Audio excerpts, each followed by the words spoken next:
answers of like any questions that you want. All right. So let me do this. All right.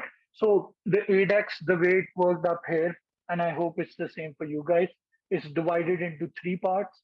The first was the pros and the endo part. Once you're done with that, you have to do like the written kind of exam in the prometric office. It contains the like mostly what I've heard is case presentation, and people have files for preparation. One of the seniors actually gave it to me. If you need it, I can forward to you. So that's the second part, and the third part is the perio and operative. So in perio, they ask you to do scaling and stuff like that, and then make a class three and a class two on a mandibular tooth. The class three was an interior, and they give you a radiograph of where the lesion is. If you need modification, you need to talk. So that's an overview. Coming to the part which I gave, which was the endopros. One thing I will suggest is that it's done on that specific Alcatel, the typodont that they have. If I'm pronouncing it wrong, correct me, please. So those are, well, I have it next to me actually. This is comparatively more expensive because of the teeth. Like these are this is the kind of the typodont which is used up there. One of the significant difference that I felt was the contact points are much more tighter. So when I was putting the rubber dam up here, it takes like way more time.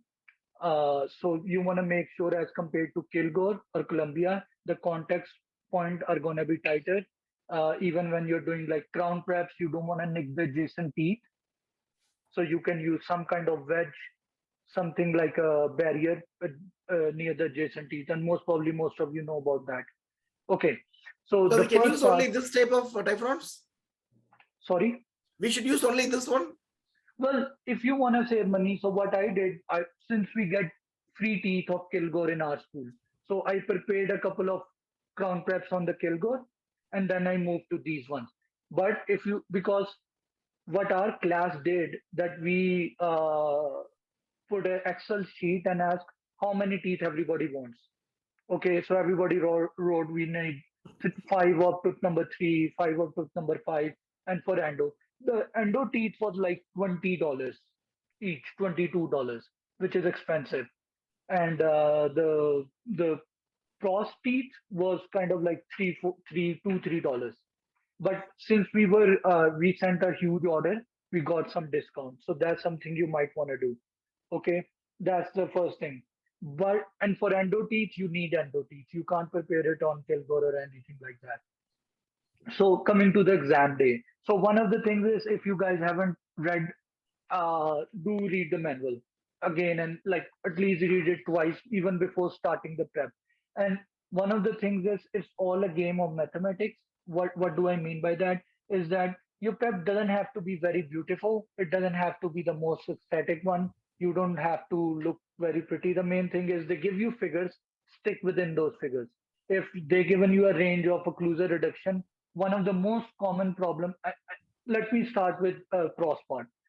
So in pros, you have to prepare to number uh, three, five, and then nine. So odd numbers. You can remember that they have odd numbers. Put number three, five, and nine. One of the main problem with any preparation that you know is the occlusal reduction is usually under reduced. So you want to make sure that you're properly reduced. That's the number one thing. And there are, I'm not going to go through all the details, but in the sheet you will see they have given the range for all ceramic, how much the reduction should be. Okay, for porcelain and like PFM and everything. One other thing was that, and even when I was preparing, the second thing is having undercuts. And when you're practicing, make sure that you're keeping it intraorally and looking through the mirror. Some people even bought like those big mouth mirrors kind of things just to see the whole thing. If you want to spend in that, that's up to you. The third thing important is path of draw. Making sure the path of draw is right and you follow all the requirements are given. Okay, so make sure you read the manual. One other thing that in this is make sure nothing is sharp in your preps, especially tooth number 9 is an all ceramic. The lingual side, I usually used to, I don't know if you guys can see, like the tooth number 9, they say tooth. The lingual part is usually the one which causes the most under reduction, the lingula, that lingual reduction. So you make sure you practice it good. There are some people who do fail this, so don't think that you will pass. I don't know, your school might be preparing differently. It depends, vary, but do not take this lightly because the fee for this part was like the exam is $3,000, and if you fail one portion, you actually have to spend like $1,000 again, and you will be taking it on the same day, on the next day when you're doing perio and operative. So you're just increasing your stress. God forbid if I failed pros or endo, I would be doing it in October. So on Saturday, Sunday, I would be doing operative and perio, and then I would also have to repeat the pros. And people who fail it again have to fly to another state and take it somewhere else, and that's like $2,000. I'm not trying to scare you guys, but just to let you know that practice as much as you can, because even the teeth are expensive. But preparing beforehand is helpful. So the any question that do you have from the pros part? Like failing, like what is the criteria? Like what is the major things which we have to know? Well, I'm just okay. The sheet has everything, but just for I'm gonna go through the all ceramic. Just one example, okay? So tooth number 9, the interior, you have to prepare all ceramic. In that, they said like your uh, cervi- cervical margin has to be between. It shouldn't be below the gum 0.5 millimeters, and it shouldn't be more than 1.5 subgingivally. So if this is the gum line, it shouldn't go 0.5 below the gum line or 1.5 millimeters above. So that's something you want to make sure you're within range. The best way is to always stay subgingivally. Do not go equal or below the gingival margin. Okay, that's the number one thing. Second thing is, and in the when you read the manual, I'm sorry I wasn't able to. I didn't have time to create a PowerPoint for you guys. But the second thing, so they give you what is acceptable, then they give you what is substandard, and then they give you what is deficient. So deficient is a critical error. You make one error, you're failed.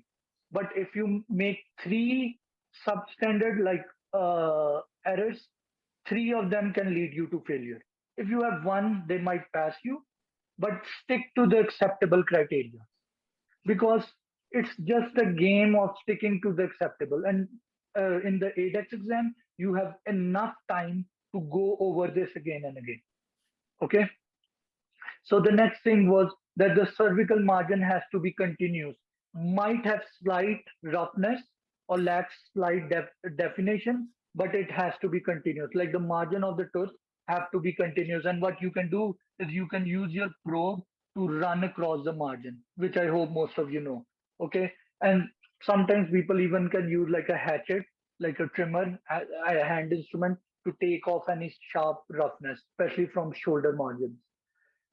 Next thing is line of I draws. have a quick question. A quick question. Yep, yep.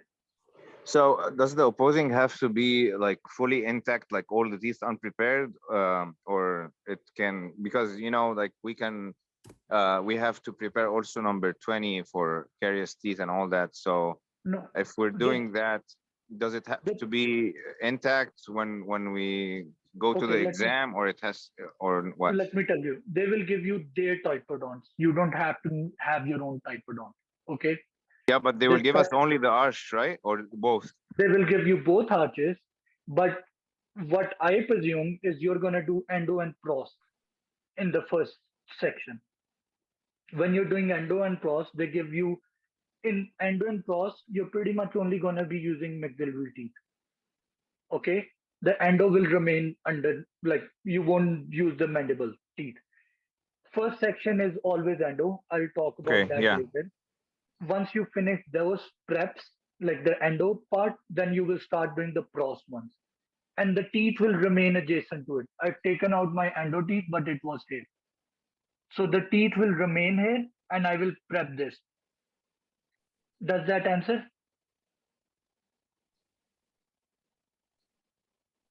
Okay. I presume Yeah, that yeah. On the Acadental website, there is two type of arches: full arches and this similar to this one you're holding. Which one this you recommend to buy to practice on? this one which I have right now. So in this, it's like 3 to 5. There's a bridge, Mhm. and tooth number 8 is a prost, and then the tooth number 14, 14 is a prost. I can So practice on both operative and pros on those. yes, yes, these are called Adex typodonts, pros and endo Adex typodont. And my suggestion is, if you guys are gonna buy this together from their website or from their representative, you might get discount. Otherwise, these are expensive. Like I was just telling that the pros teeth, the endo teeth, even with the discount, was like $22 each. Otherwise, it's like 28 or $30. And trust me, you make 1 millimeter of mistake, and that tooth goes in the dustbin. Okay, so that's one thing. So coming to the preparation part. So line of draw, make sure the line of draw, you know how to check the line of draw, and you can ask your faculty up in the school about that. I hope they can explain better. So the line of draw has to be good. That's one of the reason people fail in pros, is their line of draw, occlusal reduction, undercuts, and line of draw. Those are very important. And the tooth number 5, in this tooth number 5's buccal margin has to be shoulder, and the lingual has to be chamfer. So that's something you want to remember. And it's And written for in the number 3, criteria. it's all chamfer. It's all chamfer. It's a gold crown. So we have gold Okay. crown prep. Sorry. We have gold crown prep. Yeah, all metal. Like go on tooth number 3 is a all metal. Because we are not trained in gold. Well, it's just all metal prep. Any, like it's all just chamfer, and I think 1.5 occlusal reduction, and 1 millimeter of reduction from the buccal lingual. So it's pretty simple. Okay, so the criteria: the taper has to be somewhere parallel to 12 degree occlusal reduction. Make sure you focus on the occlusal or incisor reduction. That's the very important part. External outline has to be same as, shouldn't be irregular. Lingual wall height for at least tooth number 9 should be reduced like 1 millimeter, and do not hit the adjacent teeth. And if this, make sure the gingiva is not damaged, these kind of things. So I would say just read the manual, and you will have enough information. Just go through it. Okay, so this is the pros part. Now going to the endo part. Again, the endo part, this is the key thing. The pros part are odd numbers, 3, 5, 9, and the pros teeth are 14 and 8. Okay, tooth number 8 has to be, there should be an access opening. Okay, then there should be preparation, and then there should be obturation in it. So they are going to see everything.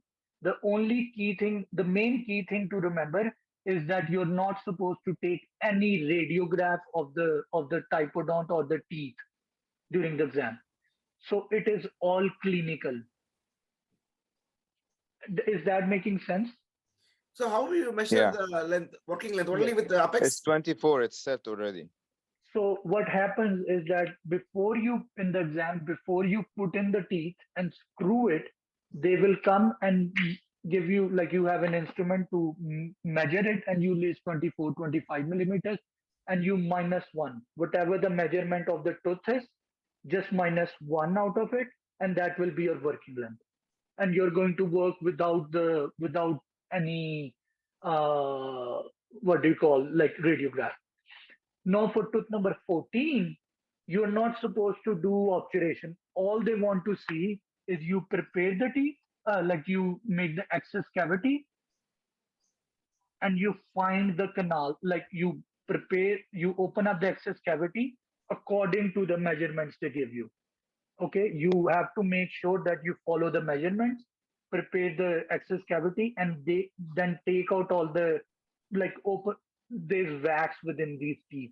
So you take out all the wax, and you should locate the canals, all three canals. Don't go for the MB2, just three canals. Okay, so that's the passing criteria for it. Now I'm going to go in detail.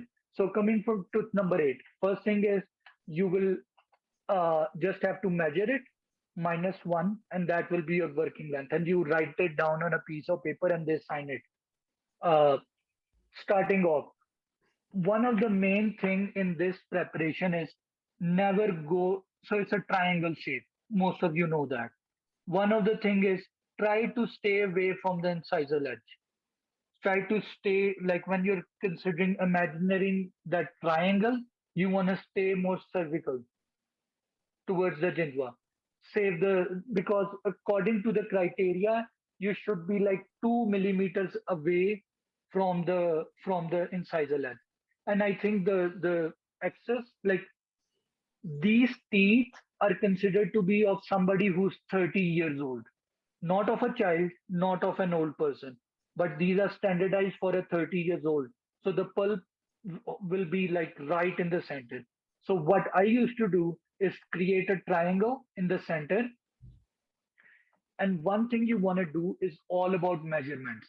So you leave 2 millimeters from the top of the incisor ledge, and you should leave two millimeters from the buccal and the lingual margins, and then 3 millimeters from the CEJ from the CEJ.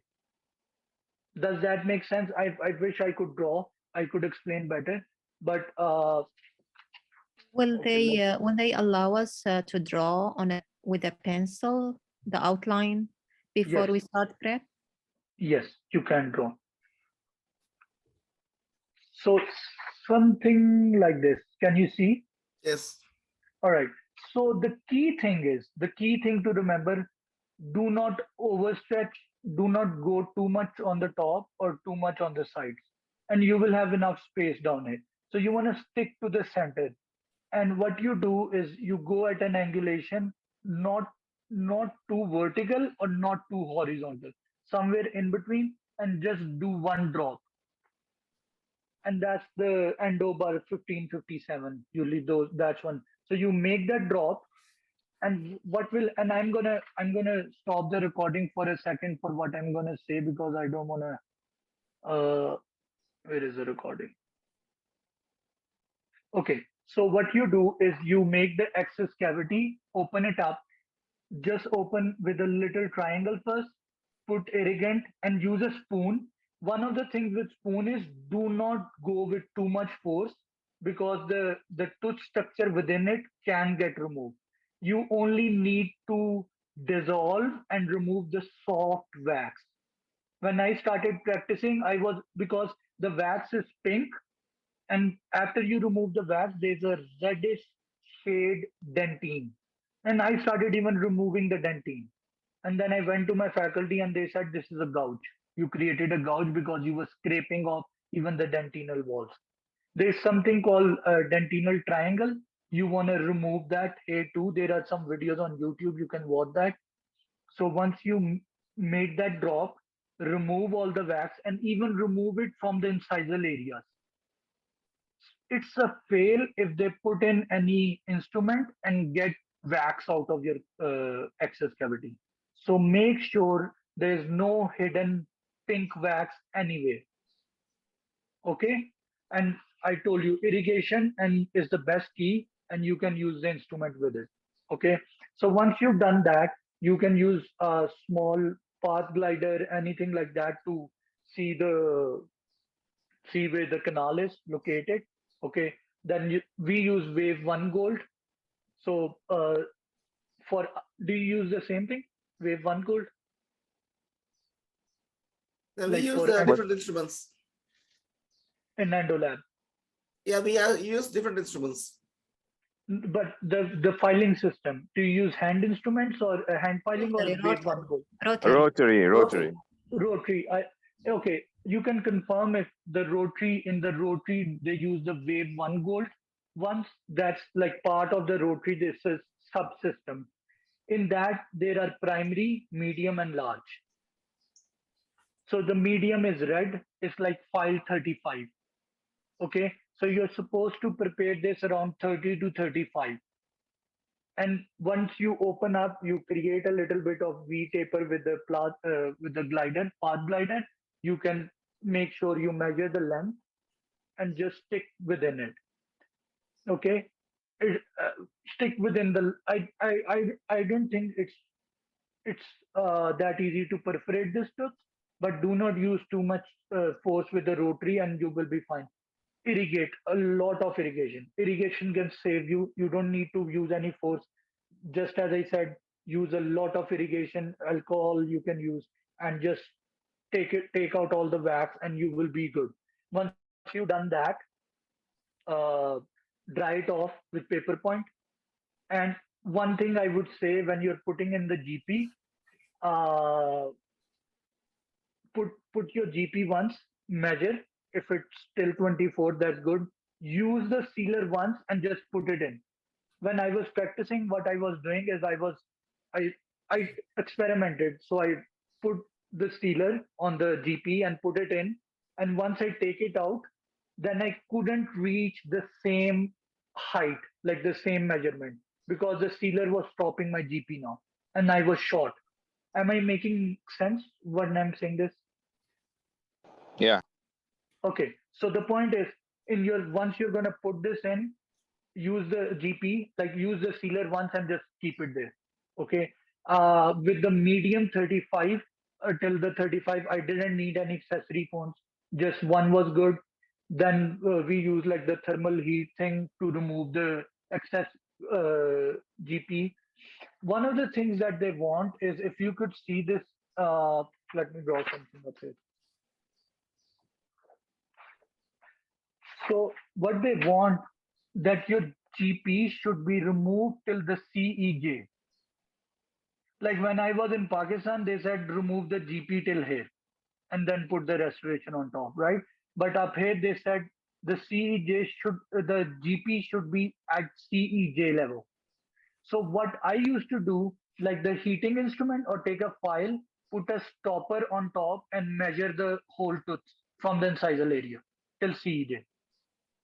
Is that making sense? Yes. So I will measure from the incisal to the CJ, and then I'll make sure my GP is cut till this area. This could vary from 2 millimeters to 3, but better to be at CEJ or below CEJ a little bit. Okay. And once you've done that, obviously in this area, you will see you have a lot of GP and some sealant stuck in this area. What you want to do is use your alcohol, and the alcohol irrigation best works with the cotton pellet. So you irrigate this area again with alcohol, use a cotton pellet and clean this cavity. Because when the examiner will take out the tooth, first thing they will do, they are not going to take radiograph. They're just going to see it like this and make sure there's no GP coming out of it. Okay. Secondly, they will see, because this is transparent, they will see if there's any GP short. The third thing they will see is that they will put a probe in and see, does it go all the way to the CJ, and then they will see, is there any residue of wax, GP, or sealant in this area, in the cavity. Okay, so you want to clean it up properly. Other thing is, this triangle, make sure you stick within the measurements. Keep enough, like 2 millimeters on the buccal and the lingual side, 3 millimeters up here, and you can leave more than 2 millimeters up here. I think, do not make it too big.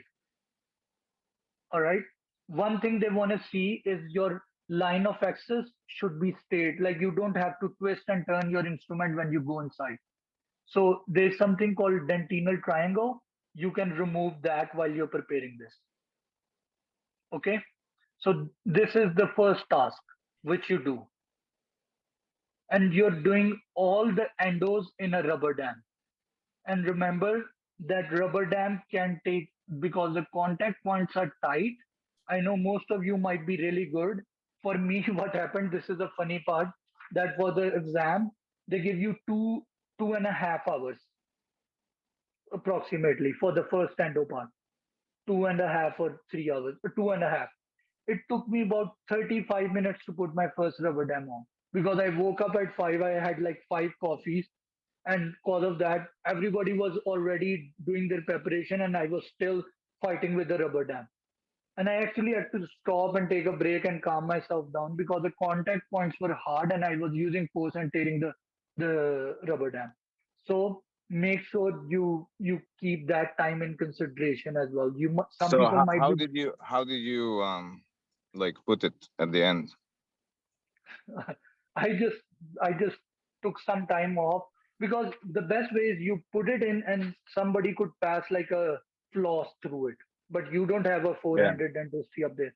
It's exactly. just I just pull and stretch and then find just like out of desperation I found a way to put it in, clamp that in because they say this is very important even for somebody who's listening on recording. You're not supposed to clamp the tooth that you're working on. So if you're working on tooth number 8, you can clamp 9, 10, but not 8. And they say you don't even have to use a clamp. If you want to put a widget or something like any other stopper, you can do that. But I think to retain the lingual side, putting a clamp is helpful Yeah, but because if for endo we can put the butterfly clamp on number wait 8, right? Number 9. Which one is it for the endo? No, you can't. endo endo is even numbers, 8 and 14, even Okay, numbers. Okay. so we can put the butterfly on 8, right? We can't put on the teeth that we are operating, not on 8, because they are scared that these teeth can break. So you can put it on 9, you can put it on 10, 11, 12, whatever you want, not on the teeth that you're operating. Okay. How? What's your tip to avoid burning the tooth while we're cutting the perch? What do you mean, like removing the?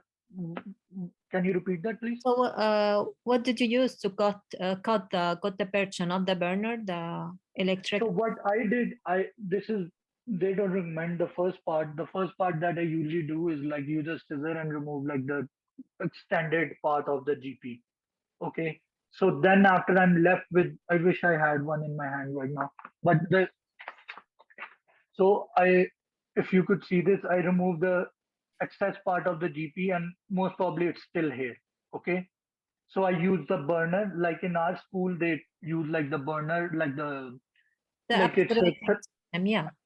the electric heater, thermoplastic or whatever it is called. You heat the tip up. But before I do it, I measure the tip from the incisor leg to the CJ. So I don't want to cut it too deep, too low. So what you do is you go in and go along the wall and make sure it's very hot, like you could see the smoke. And you go in and you just nick once along the wall and take the excess and use a alcohol wipe, something like gauze in alcohol, and just clean it up. Alcohol is I your s- biggest friend. Okay, so I'm still confused how to isolate number 8 if I'm working on it endo. Where to put the rubber dam and what kind of clamp? So, Because okay, I used to you put the can, butterfly on number 8 and work on it. There was no problem. So I yep. don't know So, what you're have mentioning. you can, so what I do, I put rubber dam canine to canine. Okay. And what I do you know widgets like the small elastic things? So I was using those like the widgets. They are like elastic small things, and I would put it in the canines in the proximal areas, and they will hold the rubber dam. You mean the What you modules? Sorry, You mean the modules used in ortho? something like a separate, like it's a small Yeah, that's widget. a separator. It's a material like that, but it's just to hold the rubber dam in the interproximal area. Your school might have something different, but it will be. And I can send you a picture of widgets. What I'm talking Sure, about. sure. What I can suggest, I didn't use any clamp on the interior. I just put the rubber dam on and just put that widget thing in the distal of canines, so it keep it there. But what you can do is once you've done that, you could use a butterfly clamp on number 9. Does that make sense? Yes. Just But don't then put you won't anything be else. able to access number 8. The edge of the butterfly clamp will bother you from number 9. Okay, you can put it on lateral. Or you can put some other clamp. Don't use a butterfly one. Use something which has like the normal other clamps. You can put it on the lateral, like the a bit distal, like distant. So if this is 8, 9, you can put it on 10, or you can. I told you, I just put on a rubber dam up here and put the widgets. And I think this is hard to explain on Zoom. When you're sitting in the lab, you can ask one of your pros faculty or somebody in the school. That would be easier to explain you with the. My only thing I'm going to tell you today is do not clamp the tooth that you're working on. That's a fail. Except for that, do any method that helps you. So you can ask your faculty in the school or somebody, they will help. They can like physically show you because I can't physically show you. I'm talking about widgets. Your school might be different, using something different. Okay, the question is how to avoid the burning the tooth while cutting the GP.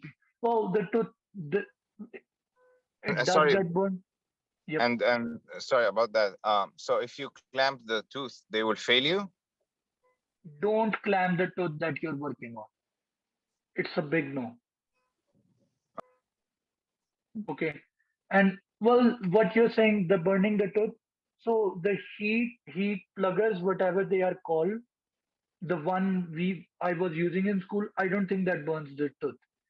What happens is when you put it in the cavity, in the tooth cavity, and there's sealant along the walls, it will turn black. What you do is you put alcohol, take a cotton pellet, and just put it in and use an instrument to clean everything, and it will take out all the sealant. But I've done like 15 teeth. I Nothing burned. The tooth didn't get burned.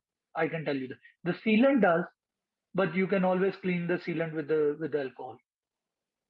Okay, does that help? So Thank you. again, these are your school uses different instruments than my school, right? So this is something when you're doing practically, one thing you wanna do is whatever teeth you prep, go to your endo faculty. Whoever knows Adex, go and talk to them. Okay, show them because I did 3 teeth and I was like la la la, I'm doing very good, ha ha ha, everything's very great. And then I went to my endo faculty and they were like, this is a critical error. You might want to stop doing this. Like I was gouging. Like if this was incisor, I was going too facially. Like my burr was going too facially. They were like, keep it at an angle. Don't go and make a hole, punch out a hole in the facial wall. Okay? Does that make sense? All right. So these are some of the things. Stick within the measurements. That's one of the main thing is the triangle should be within the measurement. Okay. Coming to tooth number 14. I'm just gonna draw something rough to show you and excuse my drawing, please.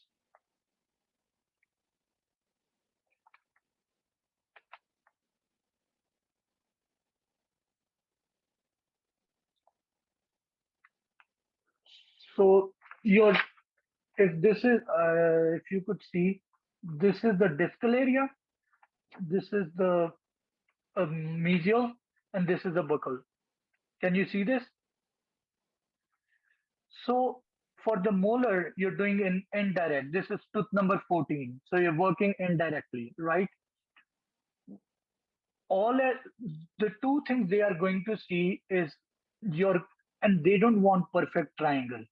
You pass and fail on the basis of your measurement from the landmarks they give you. For example, the mesial marginal ridge, like this would be the mesial marginal ridge, right? And they don't consider contact point, but the height of the mesial marginal ridge, you should be at least 2 millimeters away from this. Okay. So so what I'm trying to express or say read the manual and see what the measurements are and what the landmark is. The second thing is staying 1 millimeter away from the buccal cusp. Okay, staying 1 millimeters away from the distal cusp. Okay, so you pretty much want to save the transverse ridge. Okay, the apex comes toward the palatal. One of the key things to, and you can ask after this, Dr. Cream. One of the key things is always try to keep your prep towards more towards the center rather than the medial.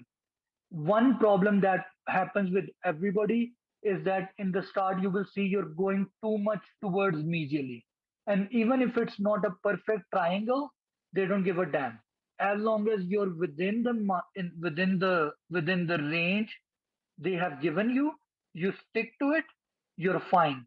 So the beauty doesn't really matter. And one of the traps I can tell you is once you make it, you're with one of the things in this they say is that the height and the width of the cavity should be at least 2.5 millimeters. So you see this area, this like at the widest area, it should be 2.5 millimeters or more. If it's less than this, it's a critical area error. This, like the height of the triangle, should be 2.5 millimeters. If it's not, it's less than that, it's a failure. What I was doing, I was sticking to 3 millimeters just to keep myself safe. Okay, but being in 3 millimeters, like this way, vertically and horizontally, I was still making sure I'm still away from the landmarks. Is that making sense, or I'm just talking to myself now? Yeah, it does. Okay, good. All right. So once you've done that, one of the things like me that I learned after like fifth prep, the endodontist told me, your medial wall, you go in, you're trying to make triangle. I was using my burr like this medially. Can you see what I'm doing? Like if this is a mesial wall, mesial marginal ridge, I was going like this because you flare your excess. Like when you go inside the pulp, you flare it to take out all the wax. And I told you use a lot of irrigation and the spoon. Irrigation and put cotton pellet, it will help you dissolve a lot of things. So what I was doing, which was a mistake, that I was going towards medially a lot. So the endodontist told me, keep your mesial wall straight, your distal and buccal also straight. When it comes to, medial straight, your buccal straight, when it comes to distal, go flare a little bit with your pulp shaper. Am I making sense? So if this is your cavity, keep the medial wall straight inside. In the prep, flare a little bit on the distal because that's where you will find your distobuccal and your palatal canals. Is this making any sense? Yeah. Okay. So because why I'm saying this, because I learned this after wasting 40, which is like $100 or something. Keep your buccal straight, rest of the wall, and when you go towards the distal, tilt your burr a little bit. Not too much, because when you're tilting too much, this cutting edge might touch the tooth on the occlusal area. So you want to just tilt a little bit and de-roof. This is called like de-roofing the pulp chamber and de-roof the distal area. All right. Use a lot of alcohol. Again, alcohol is the biggest friend we have in this whole test. Use a lot of it. Use a cotton pellet dab, and you will see a lot of that wax will start coming out. Then you can use a pulp shaper or a file and just locate the three canals. In the molar 14, you will pass and fail on the basis of the dimensions. So again, this dimension should not be less than 2.5 millimeters horizontally or vertically. And then there are given measurements. You have to stay 1 millimeters away from the buccal area. Do read. If even if I'm saying something wrong, kindly read it. 2 millimeters away from the mesial marginal ridge, 1 millimeters away from the distal groove, and 1 millimeters away from the palatal. And one of the things, I wasn't making a perfect triangle, it doesn't matter, but one of the things my endodontist told me is use a probe put one point on the mesio, like one, put your probe on the mesiobuccal area and draw horizontally towards the other cusp. And I drew through this, like I would put my probe on one cusp to another cusp and just draw within it. Okay, so you can put your cusp, like there are videos on YouTube. It would be better if somebody could explain up there. I just put my probe from one cusp to another and draw a parallel line here. One cusp to another and draw a parallel line here. Okay, and then you can keep it within the measurements. So that was the second thing. You get 2.5 hours to complete this. Again, you have to put a rubber dam. I place a rubber dam on tooth number 15. Okay. You are working in direct, so you have to practice because you're making this triangle inversely and indirect. Make sure there are no residues, no wax, no debris in your access cavity. When they put in a spoon, it should be clean. And one thing, the exam starts roughly about at 7, something like we go at 6. We make the stents for the prostate. We make the stents. Then we start doing endo first. If you finish your endo in 1 hour, 2 hour, you can go out and you can take breaks in between anytime. That's what they told us. If you want to go out, you do not need to tell us go and take a break if you want to do something. One thing is Break that, time is considered as a part of the exam time. well, there are 2 ways to take break. If you take in between, it's part of the break. If I finish my endo half an hour earlier, then I can get a break for half an hour. That's not counted. And that's what most of us did. We completed endo like within an hour or 2 and then went out and did something that we want, eat something, and then came back. Okay. What other thing? Use stents very carefully. Stents for your measurement. Those are very important. Any other question that you have? What are the stents that you're talking about? Does your school let you make putty stents when you're doing like a crown prep? Yeah, reduction. Oh, I see. Yeah. Reduction stents. Yep. So make sure you use them. Stick to the measurements. It's a mathematical test, if you ask me. Nobody cares how beautiful things are or not. As long as they meet the criteria acceptable, you're good. And practice. I don't know how your previous skills are, how much you have done in lab. For me, I spent a lot of hours because I never did much restorative. So, yeah. And these teeth are costly, but spend on them is fine.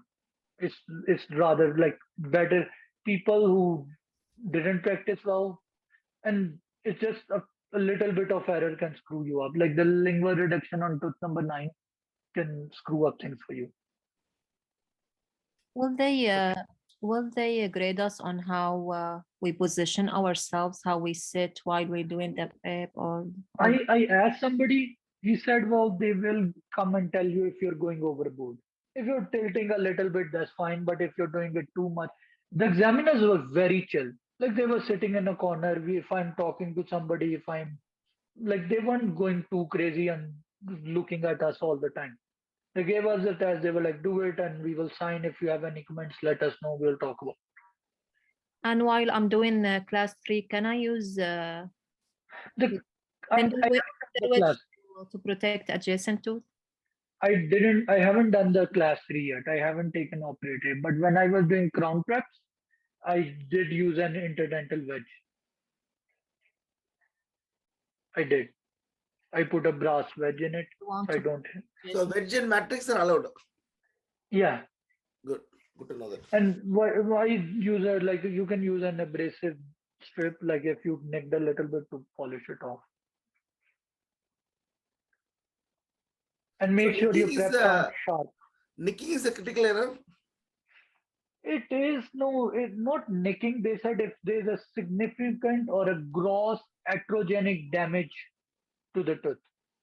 If it's a gross, like they can, any damage to the adjacent teeth that can be removed with polishing without adversely altering the shape of the contour or contact is acceptable. So try to avoid, and if there's a little bit, then polish it out with a abrasive strip. Okay, any other questions? The day is long. When are you going to have it? It's in June. Yeah, the day is long.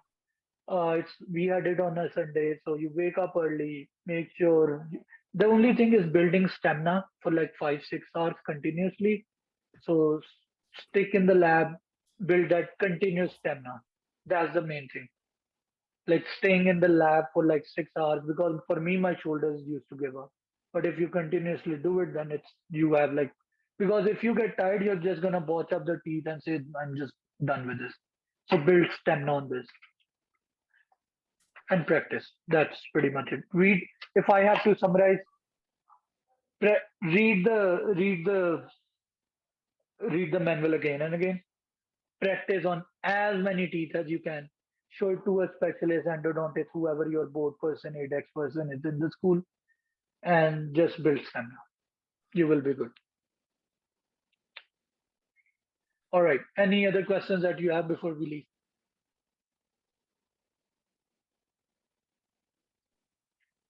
Okay. Thank you so